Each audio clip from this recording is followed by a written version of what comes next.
গতকাল মোহনবাগান মাঠে elite youth লিগের ম্যাচে মোহনবাগান বনাম মোহামেডান স্পোর্টিং ম্যাচ যে সমস্ত দর্শকরা দেখেছেন তাদের সবারই নজরে পড়েছে মোহামেডানের 7 নম্বর ফুটবলার রেহান আলম। এই রেহানকে নিয়ে কি বলছেন মোহনবাগান কোচ বাস্তব রায়? এই রেহান রায় কি হয়ে উঠবে ভবিষ্যতে বাংলা ফুটবলের তারকা? আর রেহান নিজে কি বলছে তার পারফরমেন্স নিয়ে? আর তার বর্তমানে ফুটবলের আইডল কি বলছেন রেহান? চলুন শুনে নেওয়া যাক।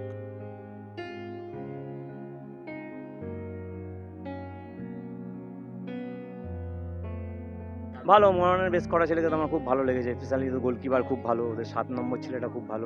আরে হ্যাঁ, কোয়ালিটি ছেলে আছে। কোচ বেশ, আমি ওদের কোচকেও বললাম কোয়ালিটি ছেলে আছে। এই ছেলেগুলোকে যদি আবার আরএফডিএলে প্রমোট করে, আরএফডিএল থেকে যদি আবার কলকাতা লিগে প্রমোট করে, তখন দেখবে বছরের একটা সামনের বছর দেখবে যে এই 4টে টিম থেকে ইস্টবেঙ্গল, মোহনবাগান থেকে যদি 4টে করে ছেলে আরএফডিএলে যায়, ওখান থেকে যদি 3টে করে ছেলেও কলকাতা লিগে যায়, তাহলে 3-4 12-13টা বাঙালি ছেলে তুমি ইয়াং চ্যাম্প পেয়ে যাবে।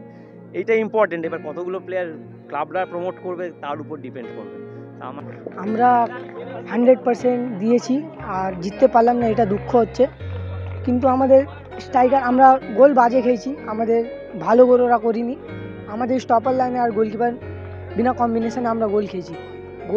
গোলকিপার যদি কল করে বেরোতো তাহলে গোল হতো না, বাজে গোল খেয়েছি আমরা। আমার বাড়ি হচ্ছে খিদিরপুর। বিপক্ষ দলের কোচও তোমার প্রশংসা করছিলেন, মোহনবাগান কোচ, যে তুমি খুব ভালো খেলেছো। তো কেমন লাগছে একটা বড় দলের বিরুদ্ধে ভালো খেলে? লাগছে তো ভালো, কিন্তু জিততে পারলাম না, এটাই একটা দুঃখ হচ্ছে।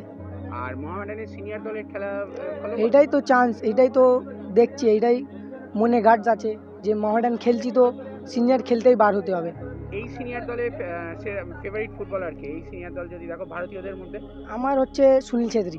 আর মোহামেডানের ডেভিড। তুমি আপাতত ওই ভালো খেলেই সিনিয়র দলে সুযোগটাকে কাজে লাগাতে চাইছো? হ্যাঁ, এটাই কথা। চাইছো যে এখান দিয়ে ভালো পারফর্ম করলে? হ্যাঁ, এখান দিয়ে আমি ভালো পারফর্ম দেবো, তাহলে তো চান্স পাবো। আমি বাড়িতে কে আছে? আমার মা, বাবা আর সব কেউ আছে আমার বাড়িতে, দিদা আছে। Thank you.